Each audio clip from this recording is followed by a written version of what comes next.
Oi, pessoal! Começar então aqui a nossa segunda parte de Grécia, e esse já é o conteúdo novo, tá? Tudo que a Pro trabalhou com vocês no primeiro vídeo são só algumas características aí importantes, né? Retomando o que nós trabalhamos, para vocês entenderem essa segunda parte, ok? Vamos para Esparta. A terceira fase da história da Grécia nós chamamos de período arcaico, tá? E nessa fase do período arcaico, nós temos o desenvolvimento de um tipo de cidade, tá? Que vai ser chamada de cidade-estado ou de polis, tá? Essa cidade-estado é uma cidade que ela tem autonomia, tá? Então, essa cidade-estado, ela tem liberdade, tá? Então, eu tenho uma economia diferente, uma sociedade diferente, uma política diferente em cada uma delas. É difícil a comunicação entre elas, né, por causa das características do relevo, né, por causa do relevo montanhoso. E aí, em cada uma dessas cidades, nós vamos ter aí uma característica diferente, tá bom? No período arcaico, nós vamos estudar duas polis diferentes, tá? Esparta e Atenas. E aí, no decorrer dessas aulas de Esparta e Atenas, vocês vão conseguir perceber essa autonomia, essa liberdade, essa diferença, tá? Entre essas cidades-estados, ok? O que liga, né? O que faz com que todas essas polis formem a Grécia? O elemento de ligação é a língua e a mitologia. Ou seja, eu tenho uma economia diferente, uma sociedade diferente, uma política diferente. Porém, todos falam o grego e todos acreditam nos deuses gregos, tá? Então, por isso que existe essa ligação entre as polis, tá? Existe essa união entre o povo grego.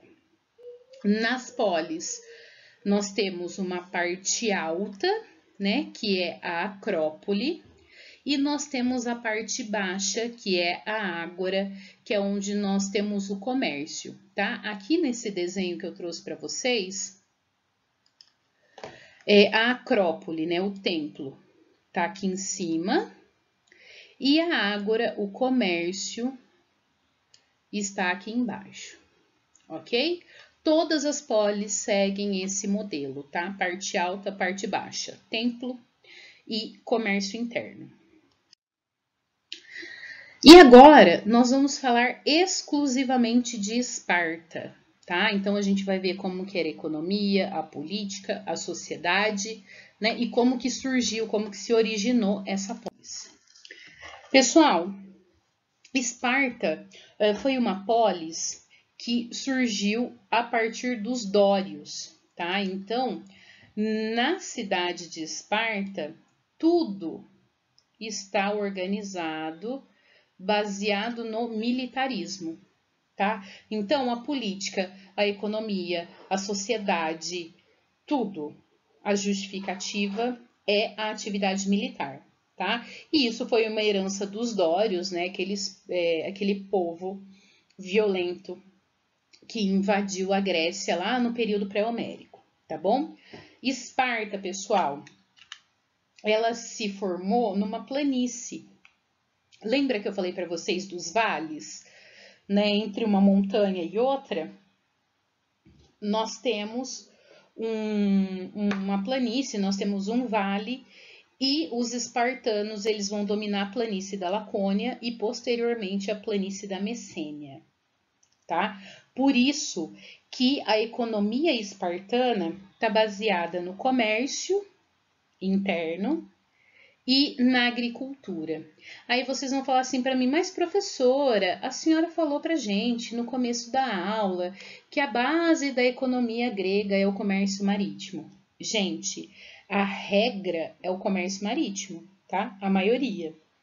No caso espartano, nós vamos ter uma agricultura, porque eles estão no vale, na planície da Lacônia e da Messênia, e eles têm um comércio interno, tá? É um comércio para ser para se desenvolver entre a população espartana, tá? Não é para ter relação comercial com outros povos, ok? Desculpa. A sociedade é uma sociedade estamental e é uma sociedade imóvel. Ou seja, eu tenho uma sociedade dividida em camadas, e aí nessa imagem do lado, nessa pirâmide, nós temos as camadas sociais, e não é permitido mobilidade, quer dizer, você não pode sair de uma camada e ir para outra camada, tá? Nessa sociedade, nós temos os espartíatas, e o espartíata é a camada social mais importante, são os militares, fazem parte dessa elite guerreira, tá? Espartíata. Embaixo, nós temos os periecos, que são os comerciantes da cidade de Esparta. Então, o que eu coloquei ali para vocês de comércio interno, quem realiza esse comércio interno são os periecos. E depois embaixo nós temos os escravos, que em Esparta eles não são chamados de escravos, eles são chamados de ilotas, ok? Esses ilotas, esses escravos, a maior parte deles se origina da guerra, né? Então, cada território novo conquistado, os espartanos eles vão conseguir, né, adquirir mais escravos. E o escravo é uma propriedade estatal, quer dizer, o escravo ele não é uma propriedade privada, ele não pertence ao espartíata, ele pertence ao Estado espartano, tá? A polis, a cidade de Esparta. E na política espartana, pessoal, nós temos uma organização, né, que foi criada por um legislador chamado Licurgo, tá? O nome dele aparece bastante quando se fala de política espartana. Eles colocam o Licurgo como a pessoa responsável pela organização política de Esparta, tá? E o Licurgo, pessoal, ele aparece aí com uma certa frequência, principalmente nos vestibulares de São Paulo, tá?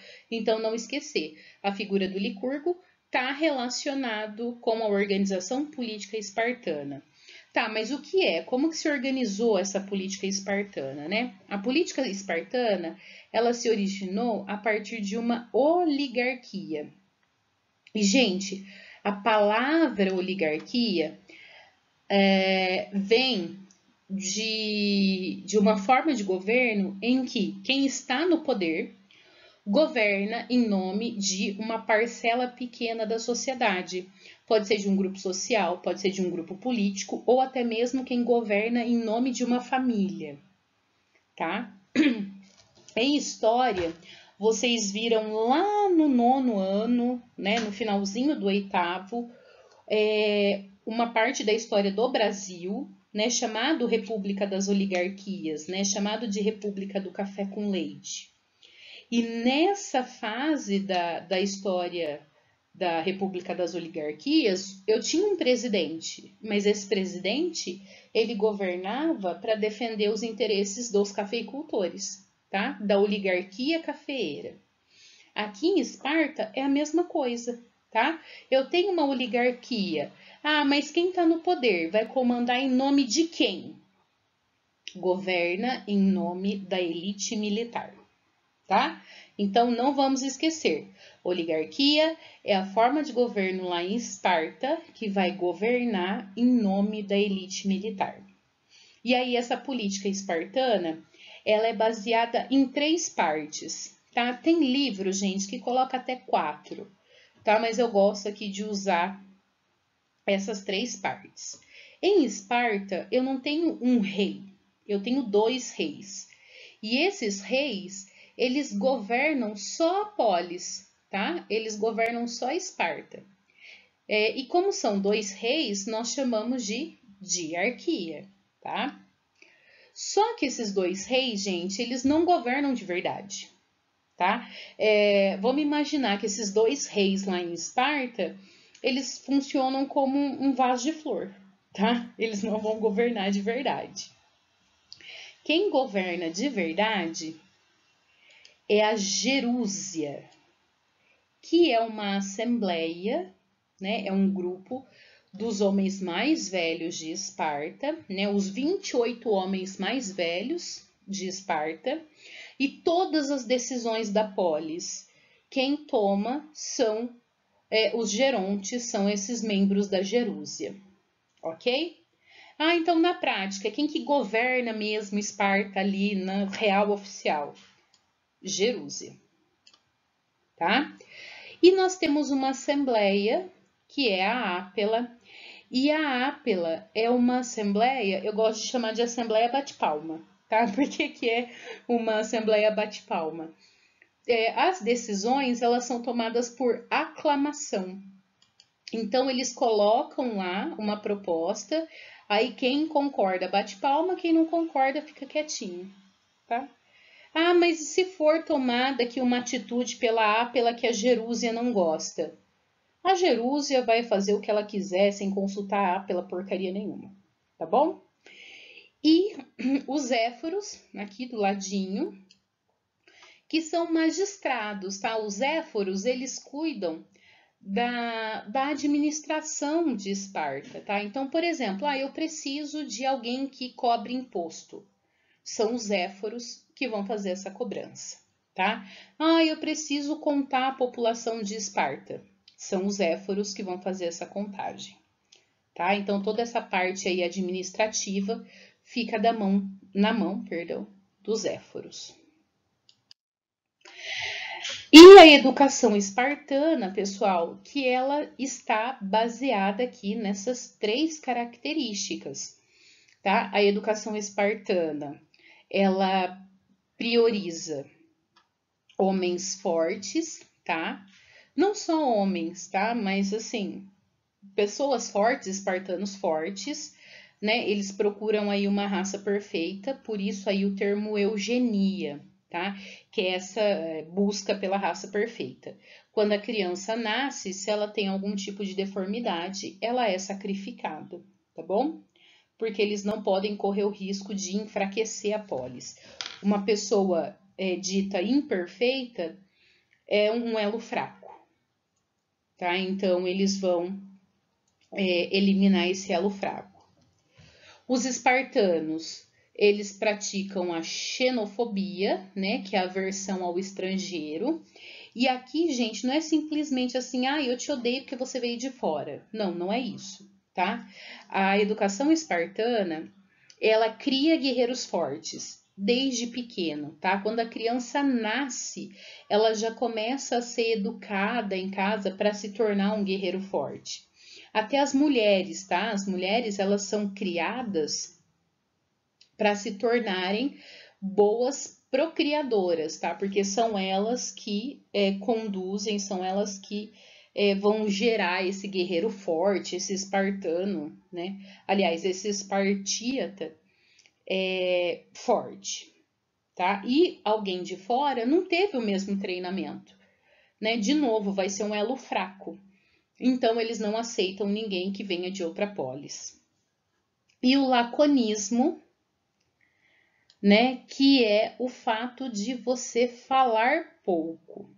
Por que eles não incentivam o debate? Por que eles não incentivam a retórica, né, a fala no geral? Porque se você aprende a debater, você começa a questionar a ordem dada. E dentro de uma sociedade militarizada, aquele que não obedece cegamente ao seu comandante, ao seu superior direto, ele pode criar uma revolta, ele pode criar um motim. Então, eles incentivam as pessoas a não falarem, a não questionarem, tá? Ordem dada, missão cumprida e tá baseado no fato de Esparta ser essa cidade militarizada, tá bom? Vamos fazer aqui um exercício, né, em que eu tenho que assinalar as alternativas corretas, tá bom? Sobre Esparta é válido, né? Então eu quero aquilo que é correto afirmar. A organização político-social era dividida em espartíatas, que são cidadãos, periecos e ilotas, ambos sem direitos políticos. Tá correto, tá? É só o espartíata, né? Essa elite guerreira que pode participar da política. Os gerontes, velhos com mais de 60 anos, comandavam a política, assessorados por uma diarquia, pelos éforos e pelo exército. Tá correto, tá? Os gerontes são aqueles que participam da gerúsia. Nós temos uma diarquia, 2 reis, os éforos, que são os magistrados, né? Aqueles que vão executar as funções dentro de Esparta. Então, essa daqui está correta também. A Assembleia Ápela tinha a mera função de votar as questões, sendo-lhe proibido discuti-las. Correto. A Ápela é a Assembleia bate-palma, né? É aquela Assembleia que simplesmente ali existe para ter uma discussão por aclamação, tá? Aliás, não é nenhuma discussão, é aprovar ou não, ok? Então, a alternativa correta é a letra D, porque todas as afirmativas 1, 2 e 3 estão corretas. Pessoal, façam a leitura, tá, desse módulo, façam os exercícios de sala e também façam a tarefa, tá? A gente se encontra na próxima. Até mais!